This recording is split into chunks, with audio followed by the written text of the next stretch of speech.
अस्सलामु अलैकुम व रहमतुल्लाहि व बरकातुहू। नहमदुहु व नस्तईनुहु व नस्तगफिरुहु व नु'मिनु बिही व नतवक्कलु अलैहि व नऊज़ु बिल्लाहि मिन शुरूरि अनफुसिना व मिन सय्यिआति अअमालिना। मन यहदिल्लाहु फला मुदिल्ल लहु व मन युद्लिल फला हादिय लहु। अशहदु अन ला इलाहा इल्लल्लाह वहदहु ला शरीका लहु व अशहदु अन्ना मुहम्मदन अब्दुहु व रसूलुहु। फ़क़द क़ाल अल्लाहु तआला फ़ी कलामिहिल मजीद व फ़ुरक़ानिहित तौहीद। अऊज़ु बिल्लाहि मिनश शैतानिर रजीम। बिस्मिल्लाहिर रहमानिर रहीम। वमन यब्तगि गैरल इस्लामि दीनन फलन युक़बल मिन्हु व हुवा फ़िल आख़िरति मिनल ख़ासिरीन। सदक़ल्लाहुल अज़ीम व क़ाल कमा अलैहि अस्सलातु वस्सलाम। इन्नल्लाहा व मलाइकतहु युसल्लूना अलन नबी या अय्युहल्लज़ीना आमनू सल्लू अलैहि व सल्लिमू तस्लीमा। সকলে দরুদ ইব্রাহিম পড়ে আল্লাহুম্মা সাল্লি আলা মুহাম্মাদ ওয়া আলা আলি মুহাম্মাদ কামা সাল্লাইতা আলা ইব্রাহিম ওয়া আলা আলি ইব্রাহিম ইন্নাকা হামিদুম মাজিদ। আল্লাহুম্মা বারিক আলা মুহাম্মাদ ওয়া আলা আলি মুহাম্মাদ কামা বারাকতা আলা ইব্রাহিম ওয়া আলা আলি ইব্রাহিম ইন্নাকা হামিদুম মাজিদ। আলহামদুলিল্লাহ, আমরা শুরুতেই মহান রব্বুল আলামিনের দরবারে কালিমাতুশ শুকর আদায় করছি। যে রব্বুল আলামিন আমাদেরকে মায়া করে, দয়া করে, মেহেরবানি করে মসজিদ পর্যন্ত আসার তৌফিক এবং শক্তি দান করেছেন, এজন্য কালিমাতুশ শুকর আদায় করছি। তার শিখানো ভাষায় সকলে জোরে সোরে সমস্বরে করছি আলহামদুলিল্লাহ। দরুদ সালাম সর্বকালে সর্বশ্রেষ্ঠ মহামানব দো জাহানের বাদশাহ সরওয়ারে কায়নাতের প্রতি সকলেই বলছি সাল্লাল্লাহু আলাইহি ওয়াসাল্লাম। আমরা রূহের মাগফিরাত কামনা করছি। বাবা আদম থেকে শুরু করে বর্তমান সময় পর্যন্ত যারা ঈমান নিয়ে কবরে চলে গেছেন, আল্লাহ পাক সকলকে ক্ষমা করে দিন। সেই সাথে জান্নাতুল ফিরদাউসের মেহমান হিসেবে কবুল করুন, আমরা বলছি আল্লাহুম্মা আমিন। আপনারা সকলেই কেমন আছেন? আলহামদুলিল্লাহ। তো আলোচনা চলছিল ইসলাম সম্পর্কে। আল্লাহ তাআলার নিকট একমাত্র মনোনীত জীবন ব্যবস্থার নাম হচ্ছে ইসলাম। গত জুমায় এই সম্পর্কে কিছু আলোচনা করা হয়েছে। আসলে ইসলাম পেয়ে আমরা আনন্দিত না দুঃখিত? অনেক মানুষই কিন্তু আছে যারা ইসলাম পেয়ে তারা দুঃখিত, তারা আনন্দিত হতে পারে না। আছে না এরকম মানুষ? আসলে এরা হচ্ছে কপাল পোড়া, এরা তো হতভাগা। যারা ইসলামটা পাওয়ার পরও যারা আনন্দিত হতে পারে নাই, এরা হচ্ছে কপাল পোড়া, হতভাগা মুসলমান। কারণ ইসলাম এমন একটি জীবন ব্যবস্থা, এমন একটি বিধানের নাম যেটা আল্লাহ তাআলার পক্ষ থেকে মনোনীত, শাশ্বত, আল্লাহ তাআলার পছন্দনীয়। আল্লাহ রাব্বুল আলামিন বলেন ইন্নাদ দীনা ইনদাল্লাহিল ইসলাম, যে আমার কাছে মনোনীত জীবন ব্যবস্থা নামই হচ্ছে ইসলাম। বলি সুবহানাল্লাহ। এটা কার পক্ষ থেকে মনোনীত করা? আল্লাহ তাআলার পক্ষ থেকে। আপনি দেখেন, আপনি যে এই যে বৌদ্ধ ধর্ম রয়েছে, এটা কিন্তু মানব রচিত একটা বিধান। গৌতম বুদ্ধের তার নামের অনুসরণ করে এই ধর্মের নামকরণ করা হয়েছে। হিন্দু ধর্ম, এটারও একটা ইতিহাস রয়েছে। তারা নিজেরা ধর্ম তৈরি করে নিজেরা নামকরণ করেছে। খ্রিস্টান ধর্ম, এরকম যত ধর্ম আছে সকলেরই কিন্তু একটা নিজস্ব স্রষ্টা আছে এবং তারা নিজেদের ব্যক্তি সত্তার দিকে লক্ষ্য করে তারা সেটা নামকরণ করেছে। কিন্তু ইসলাম, এটা আপনি কোন দিকে নিয়ে যাবেন? এটা কারোর সাথে এরকম কোনো সম্পৃক্ততা নেই, কোনো গোত্রের সাথে নেই, কোনো বংশের সাথে নেই, কোনো লোকের সাথে সম্পৃক্ততা নেই। এটা কোনো ব্যক্তি, কোনো লোক এটার নামকরণ করে নাই। সুতরাং আল্লাহ রাব্বুল আলামিনের পক্ষ থেকে তিনি এটা আমাদের জন্য রিজার্ভ হিসাবে, এক্সট্রা হিসাবে, নিয়ামত হিসাবে এই ইসলামটাকে আমাদের জন্য দান করেছেন। আল্লাহ রাব্বুল আলামিন বলেন, আল ইয়াউমা আকমালতু লাকুম দীনাকুম ওয়া আতমামতু আলাইকুম নি'মাতি ওয়া রাদিতু লাকুমুল ইসলাম দীনা। রব্বুল আলামিন বলেন, আজকে আমি তোমাদের জন্য আমার নিয়ামতকে পরিপূর্ণ করে দিলাম, আর তোমাদের জীবন ব্যবস্থা হিসাবে ইসলামকে আমি আল্লাহ পরিপূর্ণ করে দিলাম। সুবহানাল্লাহ। এটা কোরআনুল কারীমের সর্বশেষ নাযিলকৃত আয়াতের অংশ। কোরআনুল কারীমের সর্বপ্রথম সূরা নাযিলকৃত আয়াতের অংশ হচ্ছে সূরা আলাক। আলাকের সর্বপ্রথম 5টি আয়াতে কারিমা নাযিল হয়েছে। আর ধারাবাহিকতা অনুযায়ী, সূরার ধারাবাহিকতা অনুযায়ী কোরআনুল কারীমের সর্বশেষ নাযিলকৃত সূরার নাম হচ্ছে সূরাতুন নাসর, যেটা 30 পারায় অবস্থিত। আর আয়াতের অংশ বিশেষ সর্বশেষ নাযিলকৃত আয়াত হচ্ছে এই আয়াতের অংশটা যেটা আমি তেলাওয়াত করলাম।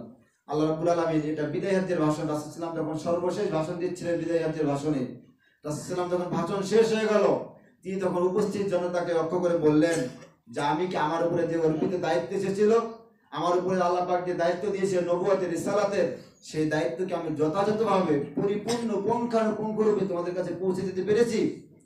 তখন সাহাবীরা বললেন, হ্যাঁ অবশ্যই আপনি আমাদের কাছে আল্লাহ পাক যেভাবে নাযিল করেছেন, যেভাবে দিয়েছেন বিধান, সেভাবে আমাদের কাছে বর্ণনা করেন, আপনি কম বেশি করেন নাই। তখন আল্লাহ পাকের পক্ষ থেকে এই আয়াতের অংশের উপর নাযিল হলো। জিবরাইল আমিন নিয়ে আসলেন, আল ইয়াউমা আকমালতু লাকুম দীনাকুম ওয়া আতমামতু আলাইকুম নি'মাতি ওয়া রাদিতু লাকুমুল ইসলাম দীনা।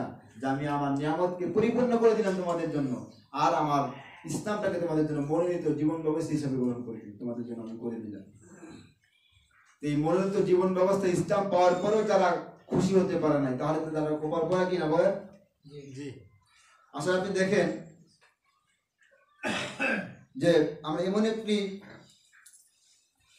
আমাদের সমাজে সবচেয়ে প্রচলিত বড় ভুল, সবচেয়ে যেগুলো ভুল আছে তার মধ্যে সবচেয়ে বড় ভুল হচ্ছে আমরা 3টে।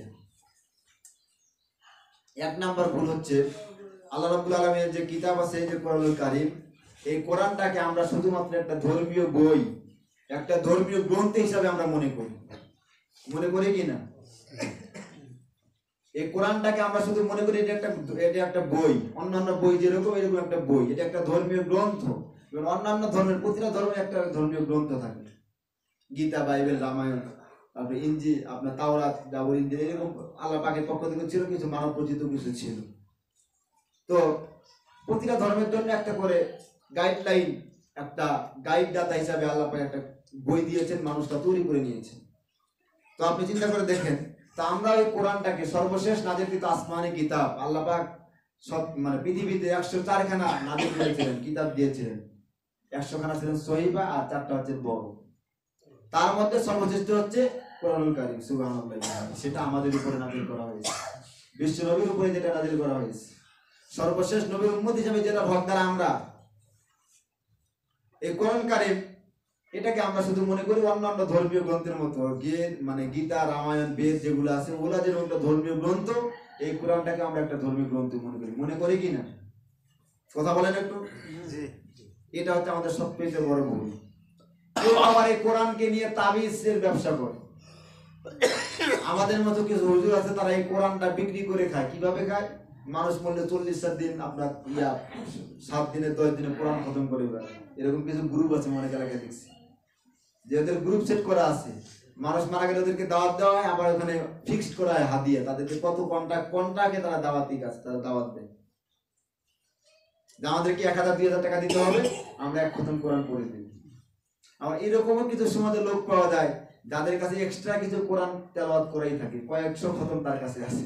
কেউ তার কাছে আসলে তো এখান থেকে 2-3 মানে খতম দিয়ে দেয়, আমার কাছে এক্সট্রা খতম থাকে কিছু, আসলে তাকে 2-3 খতম দিয়ে দিল, বিনিময়ে তাকে কিছু হাদিয়া দেওয়া হবে। তা আসলে এগুলো হচ্ছে দুর্ভাগ্যজনক বিষয় যে আমরা এই কোরআনটাকে তাবিজের কিতাব বানিয়ে ফেলেছি, দাওয়াত খাওয়ার কিতাব বানিয়ে ফেলেছি। কেউ বা জিনভূত তাড়াচ্ছে এই কোরআন দিয়ে। কিন্তু এই কোরআনটাকে এই জন্য নাযিল করা হয়েছে বলেন? এই কোরআন কি জন্য নাযিল করা হয়েছে? এই কোরআন দিয়ে আপনার রান্নাঘর থেকে শুরু করে আপনার আন্তর্জাতিক পর্যন্ত, আপনার কি বলে জাতিসংঘ পর্যন্ত এই কোরআনের আইন চলবে। এই জন্য তো কোরআন নাযিল করা হয়েছে। এটা কি আপনি আমার সাথে কথার সাথে একমত? কি একমত আপনি আমার সাথে? তাই এটা কি আমরা মানি? কয়জন আমরা মানি? কয়জন আমরা মানি বলে? তা আমাদের যেটা বলতেছিলাম, আমাদের সবচেয়ে বড় ভুল হচ্ছে আমরা এই কোরআনটাকে শুধুমাত্র অন্যান্য ধর্মীয় গ্রন্থের মতো মনে করেছিলাম। যে অন্যান্য মানে গ্রন্থগুলা যেরকম, বইগুলা যেরকম, এই কোরআনটাও এরকমই। এটা হচ্ছে সবচেয়ে আমাদের বড় ভুল, 1 নম্বর। 2 নম্বর ভুল হচ্ছে আমরা মুহাম্মদ সাল্লাল্লাহু আলাইহি সাল্লামকে শুধুমাত্র একজন ধর্মীয় নেতা হিসেবে মনে করতাম। যে অন্যান্য প্রতিটা ধর্মের একজন নেতা থাকে, প্রতিটা গোত্রের একজন নেতা থাকে, প্রতিটা দলের একজন দলপতি থাকে, প্রতিটা আপনার জিহাদের ময়দানে একজন করে সেনাপতি থাকে। তো সেরকম প্রতিটা আমরা তাকে একটা শুধু ধর্মীয় নেতা মনে করতাম। আমরা ধর্মীয় নেতা মনে করি, কিন্তু তিনি তো শুধু ধর্মীয় নেতা নন, সর্বকালের সর্বশ্রেষ্ঠ মহামানব তিনি। তিনি মুসলমানের জন্য আদর্শ, ইহুদিদের জন্য আদর্শ, নাস্তিকের জন্য আদর্শ, আস্তিকের জন্য আদর্শ, নাসারার জন্য আদর্শ, বৌদ্ধদের জন্য আদর্শ। তিনি জেলের জন্য আদর্শ, কৃষকের জন্য আদর্শ, কামারের জন্য আদর্শ, পিতার জন্য আদর্শ, সন্তানের জন্য আদর্শ, তবে দাদার জন্য আদর্শ। যেদিকে আপনি নিয়ে যাবেন সেদিকেই তেনার আদর্শ আছে না?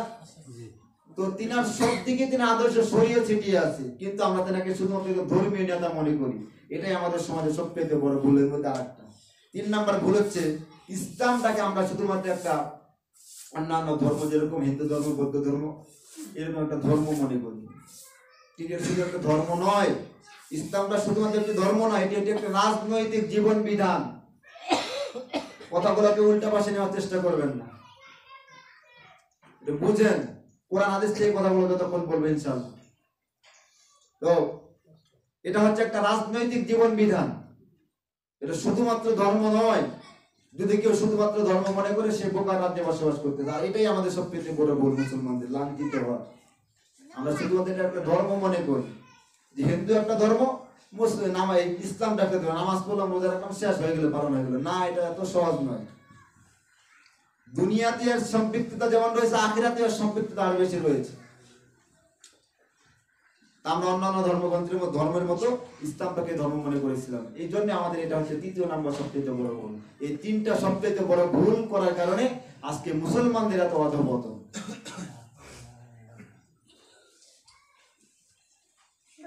বিষয় আরো দুর্ভাগ্যজনক সত্য, আজকে এক শ্রেণীর আলেম কথায় কথা চলে আসে। আজকে আসলে এজন্য আমি বারবার আমি বলবো যে আপনারা আমাদের জন্য দোয়া করবেন। বিশেষ করে যারা আমরা কোরআন হাদিস পড়ার চেষ্টা করতেছি, আমাদের জন্য আপনারা এখন দোয়া করবেন।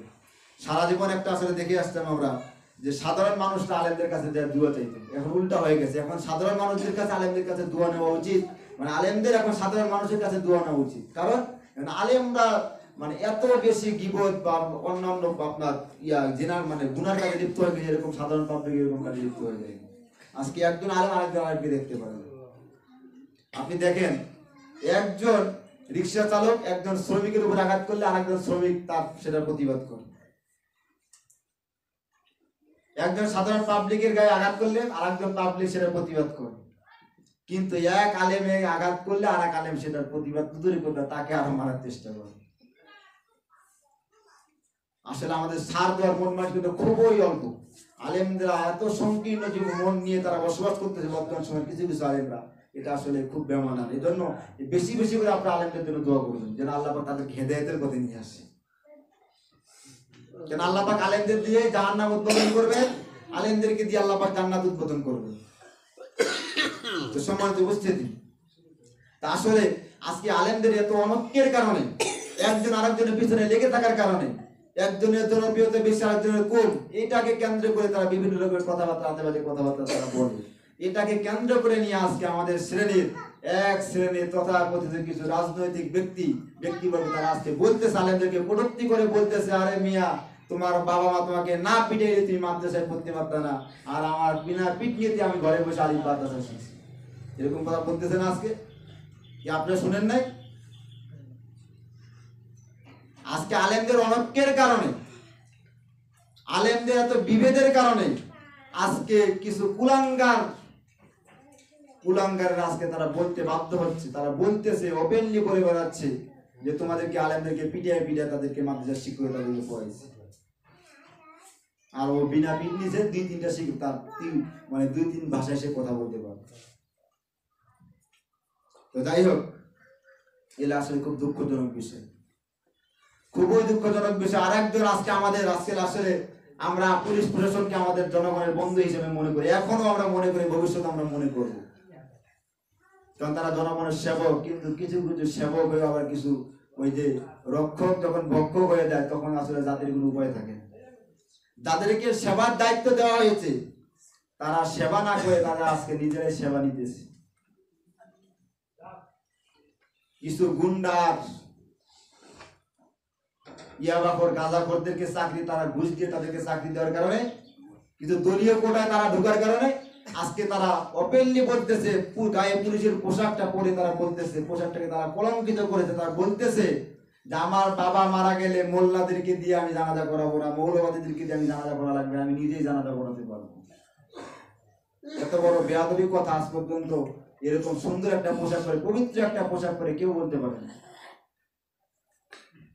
এরা এত সাহস পায় কোথার থেকে?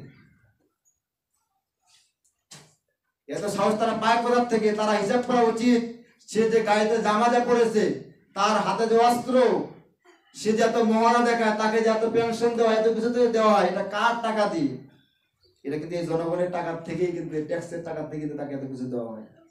সে সেই টাকা খেয়ে পরে তারা আজকে উল্টা পাল্টা কথাবার্তা বলতেছে, আক্রমণাত্মক কথাবার্তা তারা বলতেছে, অথচ আলেমরা তাদেরকে বন্ধু হিসেবে মনে করে। সম্মানিত উপস্থিতি, যাই ওদিকে যাবো না, যেটা বলতেছিলাম যে আসলে আমাদের এই বড় ভুলগুলোর কারণে, এত বিভেদ তার অনৈক্যের কারণে আজকে আমাদের এই অবস্থা, সমাজে এত দুর্গতি, এত করুণ অবস্থা। যাই ফিরে আসলে আমাদেরকে ফিরে আসতে হবে। ইসলামকে একটা রাজনৈতিক মতবাদ হিসেবে যতক্ষণ পর্যন্ত আমরা গ্রহণ করতে পারবো না, ততক্ষণ পর্যন্ত সমাজ থেকে এত অন্যায় বিচার দূর হওয়া সম্ভব নয়। একটা বিষয় হচ্ছে, সমাজ থেকে এত অন্যায় দূর করতে গেলে ইসলামী সমাজ ছাড়া বিকল্প কোনো রাস্তা নেই। ঝাড়ফুঁক দিয়ে ইসলামী সমাজ কায়েম হবে। 40-50 মানে আপনার জীবন চিল্লা দিয়ে কোনো ইসলামী সমাজ প্রতিষ্ঠিত হবে না। এই মসজিদে 3 দিন, ওই মসজিদে 10 দিন, এইভাবে ইসলাম প্রতিষ্ঠিত হবে না। ইসলাম প্রতিষ্ঠিত করতে গেলে তরবারি লাগবে। আবার শুধু তরবারি দিয়ে ইসলাম প্রতিষ্ঠিত, ইসলামকে প্রতিষ্ঠিত করতে গেলে তরবারি ব্যবহার করা লাগবে। ওই যে একটা কথা বলে যে রাসূল সাল্লাল্লাহু আলাইহি ওয়াসাল্লাম সারা জীবন মার খেয়েছেন, কোনোদিন মার দেন নাই। এই কথাটা আসলে ভুল। কথাটা ভুল না? তিনি মার দেন নাই। এক সময় তিনি মার খেয়েছেন, কারণ তখন তার হাতে কোনো শক্তি ছিল না, তিনি অসহায় ছিলেন। তিনার কাছে সেনাবাহিনী ছিল না, পুলিশ ছিল না, র্যাব ছিল না, সীতা কোবরা কিছুই ছিল না, জনগণও ছিল না। তিনি মার খেয়েছেন নীরব। এখন যদি আমার পাশে কেউ নাই, যদি আমাকে কেউ মারে, আমার করা কিছু আছে বলে? কিন্তু যখন আমার একটু শক্তি হবে, তখন আমার পাশে কেউ আসে কথা বলতে পারবে? এজন্য যাই হোক, ইসলাম শুধু মার খাওয়ার নীতি অবলম্বন করে না, মার খাইতেও হবে, আবার মার দিতেও হবে। এজন্য ইসলামী সমাজ প্রতিষ্ঠিত হওয়া ছাড়া সমাজে শান্তি কখনো আসবে না। তো সম্মানিত উপস্থিতি, আজকে আমাদের সমাজটাকে কলুষিত মুক্ত করেছেন আপনার এই যে আজকে দেখেন জাতিসংঘ কি উন্নয়ন করতেছে, ইসলামের জন্য কি ভূমিকা তারা পালন করতেছে। আজকে যখন আমাদের পার্শ্ববর্তী দেশ রাখাইনে যখন মুসলমানদেরকে নির্যাতন করা হলো, চীনে যখন মুসলমানদেরকে নির্যাতন করা হলো, তখন জাতিসংঘের মহাসচিব তিনি কি কোনো বিবৃতি দিয়েছিলেন? তাদের পাশে দাঁড়িয়েছিলেন? কথা বলেন আপনারা। আমাদের নাম কাওয়াজতে ইসলাম মানে আপনার মানে ইসলামের রাষ্ট্রগুলো একটা সংগঠনে জড়িত, সেটা তো ওআইসি, ইসলামিক সহযোগিতা আপনার সংস্থা যেটার নাম। এই ওআইসির কি ভূমিকা ছিল? তারা কি পেরেছিল এই মুসলমানদের পাশে দাঁড়াতে পারেনি। আসলে আজকে আমাদের সমাজ এই সমস্ত তন্ত্র মন্ত্র দিয়ে, আমি বলেছি গত জমায়, এই সমস্ত তন্ত্র মন্ত্র দিয়ে ঝাড়ফুঁক দিয়ে ইসলামী সমাজ প্রতিষ্ঠিত হবে না, সমাজে শান্তি আসবে না। ওই এক লোকের বাড়িতে আগুন লেগেছে, এক লোকের বাড়িতে আগুন লেগেছে, এখন লোকটা কান্নাকাটি শুরু করেছে, ভাই যার হাতে যা আছে আসো, আমার বাড়িতে আগুন লেগেছে, আগুন নিভাও। পাশ দিয়ে এক লোক যাচ্ছিল, তিনার হাতে ছিল কেরোসিনের তেল। সে চিন্তা করতেছে লোকটার বাড়িতে আগুন লাগছে, তো সে চিৎকার করতেছে, যার হাতে যা আছে আসো, নিয়ে আসে, আমার আগুন নিভাও। তো সে চিন্তা, আমাদের যেহেতু তেল আছে, একটু দেখি আগুন নিভে যাক। সে তার কেরোসিনের তেল ঢেলে দিয়েছে, কারণ বলেন আগুন নিববে না, আগুন আরো মানে জ্বলবে। কিন্তু তার কিন্তু নিয়ত ছিল যে আমি আগুনটা নিভাবো, তো এটা তো আগুন আরো বাড়তেছে। আরেকজন যাচ্ছিল, সে খড়ি নিয়ে যাচ্ছিল, যে চিন্তা করলো লোকটা এত বিপদে পড়েছে, যাক আমার হাতে যেটা সেটা দিয়ে আগুন নিভানোর চেষ্টা করে, সে সেখানে খড়ি ঢেলে দিয়েছে। বলেন কি আগুন নিববে না জ্বলবে আরো? এইভাবে করে যার হাতে যা ছিল সেইভাবে দিয়েছে, কিন্তু দেখা গেল আগুন তো নিভলই না, বরঞ্চ গোটা বাড়ি জ্বালাইয়া পুড়ে শেষ করে দিয়েছে, আগুন আরো প্রজ্বলিত হয়েছে। তো তদ্রূপ আমাদের সমাজ যখন বিপর্যস্ত হয়েছিল, প্রথম বিশ্বযুদ্ধ যখন শুরু হলো, দ্বিতীয় পৃথিবীকে তছনছ করে দিয়েছিল, তখন পৃথিবীকে সান্ত্বনা দেওয়ার জন্য বিভিন্ন সংগঠন, বিভিন্ন অর্গানাইজেশন তারা তৈরি করলো পৃথিবীকে শান্তি দেওয়ার জন্য। পারলো না, দ্বিতীয় বিশ্বযুদ্ধ শুরু হলো, আবার পৃথিবী তছনছ হয়ে গেল। তারা শুরু করলো আপনার জাতিসংঘ প্রতিষ্ঠিত করলো। ইহুদি খ্রিস্টানদের পৃথিবীকে কিভাবে শান্তি দেওয়া যায়, শান্তিতে ফিরিয়ে আনা যায়, মানুষদেরকে কিভাবে এই হাঙ্গামা মারামারি থেকে দূরে রাখা যায়, জাতিসংঘ প্রতিষ্ঠা করে তারা এটার জন্য চেষ্টা করলো, কিন্তু তারা সেখানেও ব্যর্থ হয়ে গেল। জাতিসংঘ যখন প্রতিষ্ঠিত হয়ে গেল, জাতিসংঘ আহ্বান করলো যে পৃথিবীবাসীরা, তোমাদের কাছে কার কাছে কি আছে, পৃথিবীকে অশান্ত পৃথিবীকে শান্ত করার জন্য যার হাতে যা আছে তাই নিয়ে তোমরা ময়দানে ঝাঁপিয়ে পড়ো। ওই যে বাড়িওয়ালার মতো, যে তোমাদের যার হাতে যা আছে তাই নিয়ে ময়দানে ঝাঁপিয়ে পড়ো, আর আমার বাড়ির আগুনটা নিয়ে খাও। তো জাতিসংঘ যখন আহ্বান করলো যার হাতে যা আছে নিয়ে আসো, আমার পৃথিবীকে শান্ত করো, অশান্ত পৃথিবীকে আমরা শান্ত করতে চাই, তখন আপনার কেউ নিয়ে আসলো পুঁজিবাদ, কেউ নিয়ে আসলো সমাজতন্ত্র, কেউ নিয়ে আসলো ভারত তখন নিয়ে গেল আপনার সেকুলারিজম, ধর্ম নিরপেক্ষ মতবাদ, যেগুলা দিয়ে আমরা শান্তি পৃথিবীকে অশান্ত পৃথিবীকে শান্ত করতে চাই। কিন্তু দেখা গেল ওই যে একজন তেল জ্বেলে দেওয়ার কারণে যেমন আগুন নিভে না দেওয়ার কারণে আগুন আরো বেড়ে গিয়েছিল, একজন খড়ি দিয়ে আগুন নিভানোর চেষ্টা করেছে, কিন্তু সেটা নিভে না গিয়ে যেমন আরো প্রজ্বলিত হয়েছিল, সেরকম তারা পৃথিবীকে এইভাবে শান্তি দেওয়ার জন্য কেউ বিভিন্ন তন্ত্র মন্ত্র দিয়ে পৃথিবীকে অশান্ত পৃথিবীকে শান্ত করার চেষ্টা করেছিল, কিন্তু তাদের সেই চেষ্টাটা, তাদের সেই কাজগুলো করার কারণে, তাদের থিওরি ভুল থাকার কারণে, মূল থিওরি প্রয়োগ না করার কারণে পৃথিবী অশান্ত, পৃথিবীতে আরো অশান্তি দাও দাও করে চলে উঠেছিল, এখনো সেটাই চলতেছে। তো সম্মানিত উপস্থিতি, এই অশান্ত এই পৃথিবীকে যদি আমরা শান্ত করতে চাই, ইসলাম ছাড়া অন্য কোনো মন্ত্র তন্ত্র দিয়ে ঝাড়ফুঁক দিয়ে কাজ হবে না। হবে বলেন? এর জন্য ইসলামের কাছে ফিরে আসতে হবে। তাই তো আল্লাহ রাব্বুল আলামিন বলেন, আমার তেলাওয়াতকৃত আয়াত, রব্বুল আলামিন বলেন, ওয়ামান ইয়াবতাগি গায়রাল ইসলামি দীনান ফালা ইয়াকবালা মিন ওয়া হুয়া ফিল আখিরাতি মিনাল খাসিরিন। রব্বুল আলামিন বলেন, ওয়ামান ইয়াবতাগি গায়রাল ইসলাম, যদি কোনো ব্যক্তি গায়রাল ইসলাম, ইসলামকে বাদ দিয়ে, ইসলামকে বাইরে রেখে, দীনান ফালা ইয়াকবালা মিন, অন্য কোনো জীবন ব্যবস্থা, অন্য কোনো তন্ত্রমন্ত্র, সেটা হোক সেকুলারিজম, হোক জাতীয়তাবাদী, হোক অন্য কোনো জাতীয়তাবাদী, হোক অন্য কিছু, তাদের চেষ্টা করে, ফালাইয়া কোবালামিন, কোশ্চিন কালেও সেটা গ্রহণযোগ্য হবে না, কোশ্চিন কালেও সেটা মেনে নেওয়া হবে না। ওয়া হুয়া ফিল আখিরাতি মিনাল খাসিরিন, আর তারা কিয়ামতের ময়দানে, কঠিন কিয়ামতের দিন, আদালতে আখিরাতে আল্লাহ রাব্বুল আলামিনের কাছে তারা ক্ষতিগ্রস্তদের অন্তর্ভুক্ত হয়ে যাবে। এতে স্মরণ অনুবাদ যে আপনি যদি ইসলামকে বাদ দিয়ে অন্য কোনো তন্ত্র মন্ত্র দিয়ে আপনি সমাজে শান্তি প্রতিষ্ঠিত করতে চান, আপনার পরিবারে চান, আপনার সমাজ জীবনে চান, তাহলে আপনি আল্লাহ বলছেন ফালা ইয়াকবালা মিন, আপনি যদি ইসলাম বাদ দিয়ে ইসলামকে ওভারটেক করে অন্য কোনো আদর্শ আপনি গ্রহণ করেন, হোক কারো বাবার, হোক কারো স্বামীর, হোক কারো নিজের, যদি আপনি আল্লাহটা বাদ দিয়ে অন্য কারোটা গ্রহণ করেন, এটা আপনি মেনে নেন, দীনান, আপনি যদি জীবন ব্যবস্থা হিসেবে গ্রহণ করেন, সেটা তাই তাদেরটাই আপনি নিজেকে মনে করেন, তাদের রঙে আপনি যে রঙিন হন, আল্লাহ বলছেন ফালাই ইয়াকবালা মিন, কোশ্চিন কালেও সেটা গ্রহণযোগ্য হবে না। তাকিদ দেওয়া হয়েছে, কোশ্চিন কালেও সেটা গ্রহণযোগ্য হবে না, মেনে নিবেন আল্লাহ পাক। আর কি হবে? ওয়া ফিল আখিরাতি মিনাল খাসিরিন, কিয়ামতের ময়দানে সে ক্ষতিগ্রস্তদের অন্তর্ভুক্ত। ক্ষতিগ্রস্ত কারা? ক্ষতিগ্রস্ত কি নবীরা ছিল? বলেন সাহাবায়ে কেরাম ছিল? কারা ছিল? আবু জেহেলরা ছিল। ক্ষতিগ্রস্ত ছিল নমরুদ, ক্ষতিগ্রস্ত ছিল ফেরাউন, ক্ষতিগ্রস্ত ছিল হামান, সাদ্দাত, এরা ছিল ক্ষতিগ্রস্ত। তো আল্লাহ পাক বলছেন যারা এই কাজটা করবে তারা এই আদালতে আখিরাতে এই হামান, সাদ্দাত, কারুন, ফেরাউন, নমরুদ এদের সাথে তাদের অন্তর্ভুক্ত হয়ে যাবে। তো আমরা কি তাদের সাথে অন্তর্ভুক্ত হতে চাই? মান তাসাব্বাহা মিনহু ফাহুয়া মিনহুম। রাসূল সাল্লাল্লাহু আলাইহি ওয়াসাল্লাম বলেছেন, যার সাথে তার মহব্বত তার সাথে তার কিয়ামত।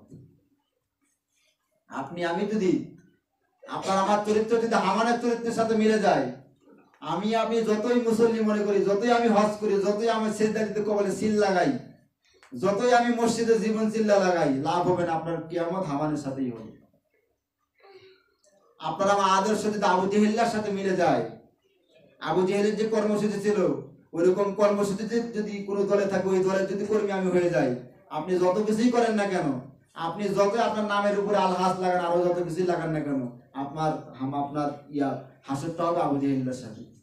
আবু জেহেল কিন্তু কোন বড় হাদি ছিল, অসংখ্যবার সে হজ করেছে, অনেক বড় পাঞ্জাবি ছিল, অনেক দুব্বা ছিল, অনেক পাগড়ি ছিল তার, কিন্তু তার লাভ হয়েছে বলে কোনো লাভ হয়েছে? আপনাকে নিশ্চিত আবু জেহেল জান্নাতে গেছে এই বিষয়ে আপনাকে কেউ গ্যারান্টি দিতে পারবেন? দুনিয়ার কোনো মানুষ পারবে? পারবে না। তো এটা যেহেতু কেউ পারবে না যে আবু জেহেল জান্নাতে যাবে, কিন্তু এই জিনিসে তো আপনি গ্যারান্টি দিতে পারবেন যে হযরত ওমর রাদিয়াল্লাহু আনহু তিনি কি জান্নাতি না জাহান্নামী? জান্নাতি। কারণটা কি? এটা গ্যারান্টি কে দিয়েছে? আল্লাহ রাব্বুল আলামিন। তিনি আশারায়ে মুবাশশারা, তাদেরকে আল্লাহ পাক জান্নাত, দুনিয়া থেকে জান্নাত হিসাবে ঘোষণা দিয়ে নিয়ে গেছেন। প্রত্যেক নবীরা জান্নাতি না জাহান্নামী? জান্নাতি। তো আপনার কর্মসূচি যদি নবীদের কর্মসূচির সাথে মিলে যায়, তাহলে আপনি জান্নাতি হবে। এটাতে কোনো সন্দেহ আছে? কোনো সন্দেহ না। আপনার নামের আগে আলহাজ লাগাতে হবে না, আপনার নামের আগে অনেক কিছু লাগানোর কোনো প্রয়োজন নাই।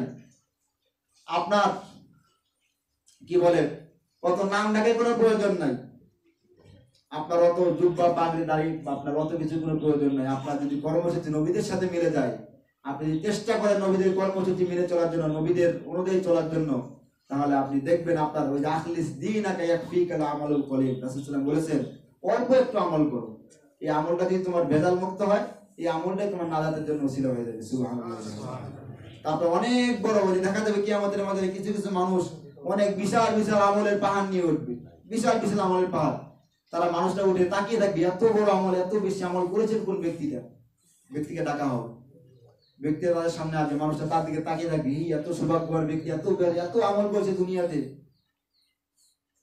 এত আমল সে করেছে, এমন কোন বছর নাই যে বছর সে হজ করে নেই, এমন কোন ঈদ নাই কুরবানির ঈদ যে ঈদে সে আপনার 1 লক্ষ টাকার নিচে গরু কুরবানি করছে।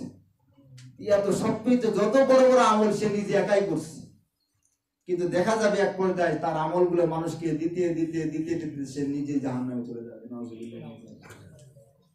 তো আমাদের কোনো প্রয়োজন আছে? এটা হচ্ছে লোক দেখানো আমল, এটা হচ্ছে লোক দেখানো আমল। আর দেখা যাবে কিছু কিছু মানুষ তাদের কোনো আমল সেরকম কোনো বড় এরকম কোনো আমল নাই, কিন্তু যতটুকু সে করেছিল সেতটুকু সে নির্ভেজাল আমল করেছিল, শিরক মুক্ত আমল করেছিল। দেখা যাবে আল্লাহ পাক তাকে মাফ করে দিবে, জান্নাতে দিয়ে দিবে। সুবহানাল্লাহ।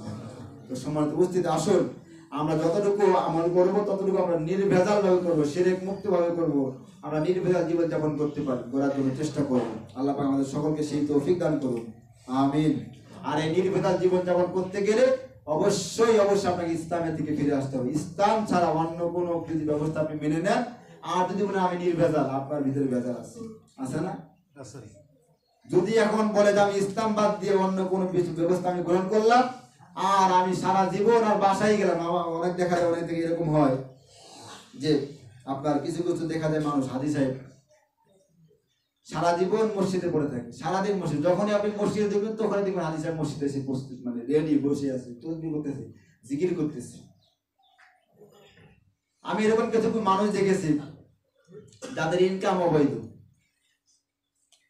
সে চাকরি নিয়েছে, সেটা ঘুষ দিয়ে চাকরি নিয়েছে। এখন বলেন, যদি কোনো ব্যক্তি ঘুষ দিয়ে চাকরি নেয়, তার পরবর্তী যে ইনকামটা আসবে সেটা কি বৈধ আসবে না অবৈধ আসবে?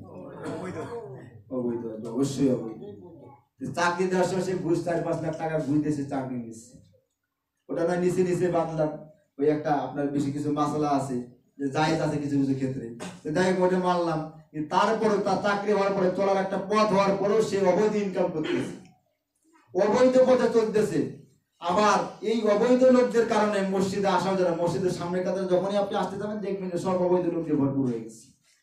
এরকম হয় না?